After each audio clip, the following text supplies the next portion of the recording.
सेवा लक्ष टाइम्स, अचूक बातमी, सामान्य जनतेच्या हक्कासाठी, न्यायासाठी लढणारे बातमीपत्र. देशाचा विकास हाच आमचा ध्यास.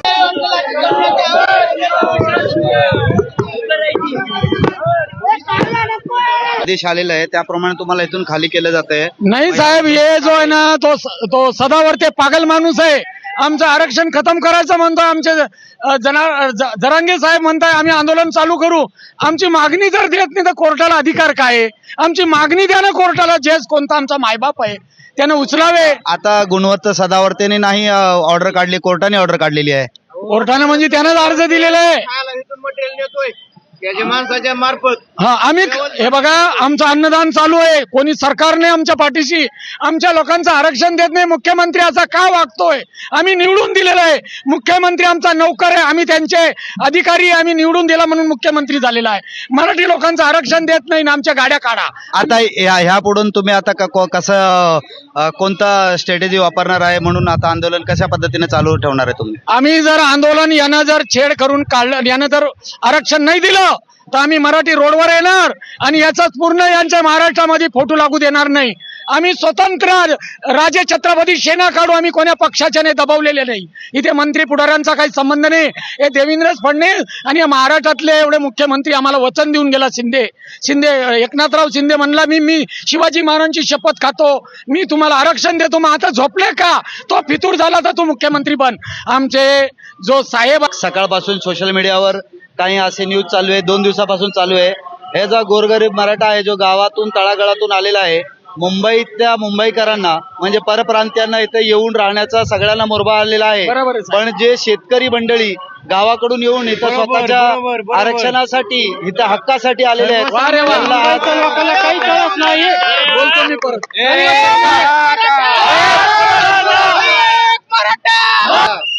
ह्या देवेंद्र फडणवीसची बराबर म्हणजे पॉइंट त्याला वाटतं सक्सेस होते, पण सक्सेस होणार नाही. मराठे इथून मुंबईतनं आरक्षण घेतल्याशिवाय जाणार नाहीत. आम्हाला गावाकडे नो एंट्रीचा बोर्ड आहे. आरक्षण घेऊन आल्याशिवाय गावाकडे यायचं नाही. हे आता काय शाळा काय गाड्या काढा परत काय म्हणणार कर्फ्यूच्या माणसं पब्लिक आठवणार. याची शाळा म्हणजे एक स्टेप बाय स्टेप होत आहे. या अर्थी आपल्याला असं सांगायचं आहे, या अर्थी आपल्याला असं सांगायचं की मराठा इथून हटणार नाही. आम्ही जीव दिला, आम्ही आत्मदान. आता आपण बघता की मराठा आंदोलक एवढे आक्रमक झालेले आहेत की ते आत्मदहन करायला सुद्धा तयार आहेत. आणि जे तळागाळातून जो मराठी माणूस आरक्षणासाठी आलेला आहे त्यांचं सांगणं असं आहे की सरकार, शासन आणि कोर्ट आमच्यावर अन्याय करते आणि आम्हाला न्याय पाहिजे. याचा जोपर्यंत तोडगा निघणार नाही तोपर्यंत आम्ही मुंबई सोडणार नाही. आणि नक्कीच ही मुंबई मराठ्याची आहे आणि याच्यावर यांचा पूर्ण अधिकार आहे. आणि आता सरकार, शासन याच्या पुढचं न्याय ह्या लोकांना काय देते हे आपण पाहूया. आता महाराष्ट्राची राजधानी म्हणली जाणारी मुंबई, आणि मेन म्हणजे मुंबईमध्ये हा महाराष्ट्राच्या प्रत्येक नागरिकाचा हक्क आहे. आणि महाराष्ट्राची राजधानी असल्यामुळे इथं मुंबईमध्ये जे वेगवेगळे परप्रांती येतात, राजस्थानी, बिहारी, गुजराती, मारवाडी, ह्यांनी सगळ्यांनी इथं ठिय्या मांडून बसलेला आहे. मुंबईमध्ये साधारणतः 10% ते 15% जास्तीत जास्त मराठा समाज आहे. 85% अगर जरा दुसऱ्या समाजाचे राज्यातले लोक असतील. पण आता तुम्ही बघताय की कोर्टाचा आदेश आलाय म्हणून मराठ्यांच्या हितून तुम्ही बाहेर जावा असं सांगण्यात आलेलं आहे. तर यावर आपलं काय मत आहे? मराठ्याला बाहेर जावं असं म्हणणं नाही. मराठ्याच्या गाड्या फक्त बाहेर लावा पार्किंगला आणि मराठी नंतर माघारी या, असं जरांगे साहेबांचं म्हणणं आहे. कोर्टाचा आदेश आपण पाळायला पाहिजे ना, पाळायला तयार आहेत ना आम्ही. मला एक म्हणायचंय की आपण कोर्टाने जो आदेश दिलाय तो आम्ही 10 मिनिटामध्ये गाड्या खाली करू शकतो. पण इतके दिवस झाले आमचे पाटील साहेब उपाशी आहेत, त्यांचा आजपर्यंत कुणीही देखील विचार केलेला नाहीये. मग हे सगळं प्रकरण पाहता आपल्याला दिल्लीच्या राकेश टिकेची आठवण येते का? 2 महिने उपोषणाला तो बसला होता NRC आणि CAAच्या विरोधात. त्याला कुठल्याही सरकार शासनाने तिथून काढलं नव्हतं. मग मराठा आपल्या अधिकारासाठी, हक्कासाठी जर इथं लढत असेल, शांततेने उपोषण करत असेल, तर सरकार असा कोणता हे कायदा पास करून शनी आता मराठ्याच्या गाड्या हलवा, म्हणजे आता त्यांना राहणं खाणं गाडीमध्ये सगळं त्यांनी साहित्य आणलेलं आहे. दिल्लीला पण तोच प्रकार झाला होता. हो. त्यांचे सगळे साहित्य गाडीत होते, आता तुमचे सगळे साहित्य गाडीत आहेत. गाडी हलवली म्हणजे तुम्ही आमचं कुठेतरी उदरनिर्वाह कमजोर झालो खाण्याचं- का? हा बरोबर कुठेतरी तुम्ही कमजोर कमजोर करून झालो. आम्हाला पळवून लावण्याचा प्रयत्न. त्यांचा सरकारचा एक प्रकारचा हा एक पहिलं कसं इंग्रजाच्या काळामध्ये हुकुमशाही होती, तसा प्रकार- मग राकेश तो टिकैतला प्रकारच यांनी लावला आहे. राकेश टिकैतला का काढलं नाही हा? त्यांनी? दिल्लीची सरकार हा. राकेश टिकैतला का काढली नाही यात तुम्ही सरकारला विचारत नाही का? विचारतोच ना, विचारायला तयार आहेत पण ते उत्तर द्यायला तयार नाहीत ना सरकार. ज्या वेळेला जरांगे पाटील मराठा आरक्षणाचे नेतृत्व करत नव्हते, त्यावेळेला ज्या वेळेला मुख्य मोर्चा आपल्याकडे निघाले ते अतिशय शांततेनं पार पडलेत असं त्यांचं सांगणं आहे. मग आता इथं मुंबईत तुम्ही आल्यावर काही कुठे म्हणजे अनैतिक हो, त्रास काही दिला आम्हाला. झालेलं ते आहे त्रास ते दिला. तुम्हाला नाही, लोकांना झालेलं आहे हो, असं म्हणणं आहे. लोकांना हो. सर पहिल्या दिवशी इथं आहे आता ना, रमाईमध्ये रजिस्टर झालेला आहे केस ना. हो, हो. पण त्याचं फोटो सेशन दाखवा ना, शॉर्ट व्हिडिओ दाखवा, फोटो दाखवा. नाही, ते नाही.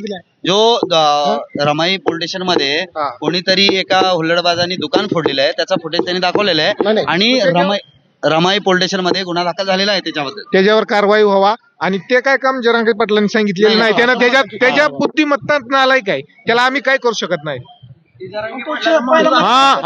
आमचं तर म्हणणं आहे की ते जरांगे पाटलाचा माणूस नाहीये, दुसऱ्या समाजाचं येऊन त्यानं काम त्याचं केलंय, त्यानं त्याचा धंदा असेल. आपल्याला ते माहित आता नाही. इथून पुढे जे आहे आपण कशा पद्धतीने आपण हे जो आरक्षणाचा मुद्दा आहे ते चालवणार आहे. आणि आपण इथं आता तुम्हाला सरकारने काय आश्वासन दिलंय की तुम्हाला इथं येण्यासाठी किंवा आता मला कळलं की 5,000च्या वर इथं पब्लिक राहणार नाही, पण मराठा समाज 3 कोटीच्या जवळपास इथं आलेला आहे. तर बाकीच्या समाजाचं म्हणजे बाकीचे जे उपोषण करतात ते कशा पद्धतीने काय करणार आम्ही आहेत? इथंच बसून राहणार, इथंच बसणार जोपर्यंत आम्हाला भेटत वेगवेगळ्या नाही ग्राउंडमध्ये तोपर्यंत बसून राहणार.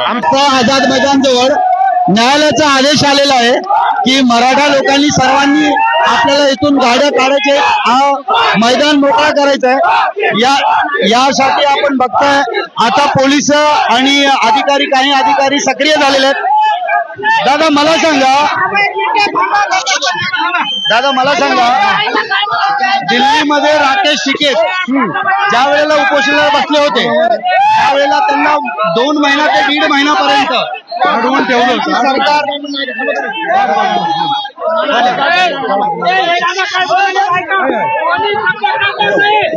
कोण दादा संयोजक आहेत तुम्ही त्यांच्या आष्ट समिती बदलायचे आपल्या त्यांचे संयोजक आहेत त्यांची मुलं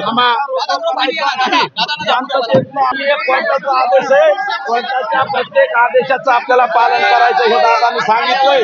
त्यामुळे रस्ते सगळे मोकळे करायचे. 1 मिनिट माझा ऐका आधी.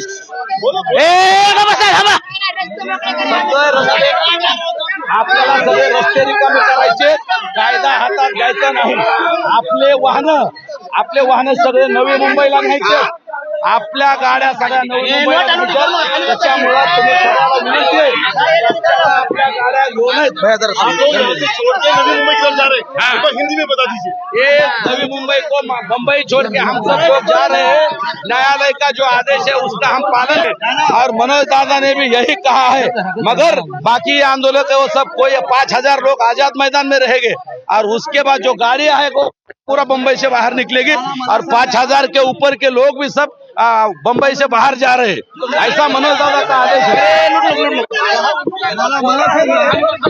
नहीं वो उसका वहाँ के लोगों को हम वो विनंती करेंगे खाना के लिए, बाकी को चीजों पानी के लिए, खाने के लिए बम्बई के नवी मुंबई के लोग हमारे इंतजाम करेंगे. थोड़ा एडजस्ट करना पड़ेगा. ये मनोज दादा का जो निर्णय है, जो मनोज दादा का जो डिसीजन है, मैं आप लोगों को बताने के लिए आया था और आप लोगों को विनंती है त्यामुळे सगळ्यांनी आता ऐका, रस्ता अडवून उपयोग नाही. तर आपण आता बघताय की कशाप्रमाणे आता जे आझाद मैदानच्या आसपासच्या जेवढ्या गाड्या आहेत तेवढे सगळे मराठा आंदोलकाच्या गाड्या काढल्या जात आहेत. कोर्टाचा आदेश आलेला आहे. कोर्टाच्या आदेशाचं उल्लंघन होऊ नये याची दक्षता घेत जेवढे उपोषक आहेत, ज्यांनी उपोषणाला बसले होते ते लोक जात आहेत. आणि इथून जे आहे हे मुंबईच्या बाहेर हा ठिय्या राहील आणि सगळे जेवढे उपोषक आहेत ते 5,000 लोक इथं राहतील आणि बाकीचे सगळे मुंबईच्या बाहेर थांबतील. आणि जोपर्यंत आरक्षण मिळणार नाही तोपर्यंत ते गावी जाणार नाहीत अशी शपथ घेऊन हा सगळं आंदोलन आता इथून वेगळ्या दिशाकडे चाललेलं आहे असं आपल्याला दिसून येतं. म्हणतात मैदानामध्ये तब्बल 58 मोर्चे मराठी मुक मोर्चे झाले होते आणि त्याच्यानंतर आता जरांगे पाटलाच्या नेतृत्वाखाली हा आरक्षणासाठी जो मिळणारा जो आरक्षणासाठी निघालेला जो महत्त्वाचा एक मोर्चा होता आणि इथं उपोषण आमरण उपोषण जरांगे पाटील यांनी पुकारलेलं आहे आणि जोपर्यंत आरक्षण मिळणार नाही तोपर्यंत आम्ही उपोषण सोडणार नाही असं त्यांची अट आहे. आणि आपण बघा इथे आजपर्यंत कधीच कुठल्याही राजकीय किंवा सामाजिक बॅनर लागले नाहीत, पण आज इथं आपल्याला असं दिसतोय इथं कोणीतरी एक सामाजिक नेत्यांनी आपला बॅनर लावून शेनी इथं खाणेपिणे वाटत आहेत आणि अशा पद्धतीने त्यांनी सोय केलेली आहे आणि असं त्यांनी बॅनर मारून मराठा आरक्षणासाठी आम्ही इथे थांबलेलो आहो असं त्यांनी दाखवत आहेत. तर आजपर्यंत ज्या कोणी राजकीय नेत्यांनी आरक्षणाच्या बाबतीमध्ये आपला पार्टीचा किंवा कुठल्याही समाजाचा झेंडा लागला नव्हता, पण आज पहिल्यांदा आम्ही बघतोय की मराठा आरक्षणामध्ये अशा पद्धतीचे झेंडे आज फडकत असताना आपल्याला दिसून येत.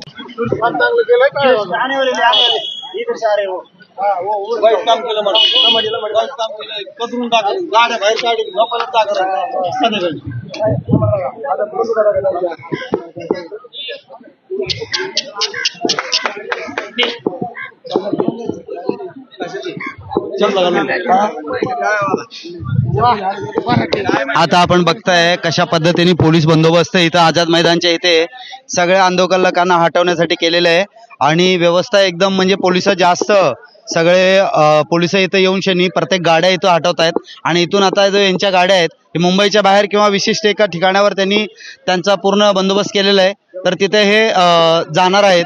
त्यासाठी आता पोलिसाची आटापीट चालू आहे आणि थोड्या वेळात तिथले सगळे गाड्या खाली होतील असं आपल्याला दिसून येतंय.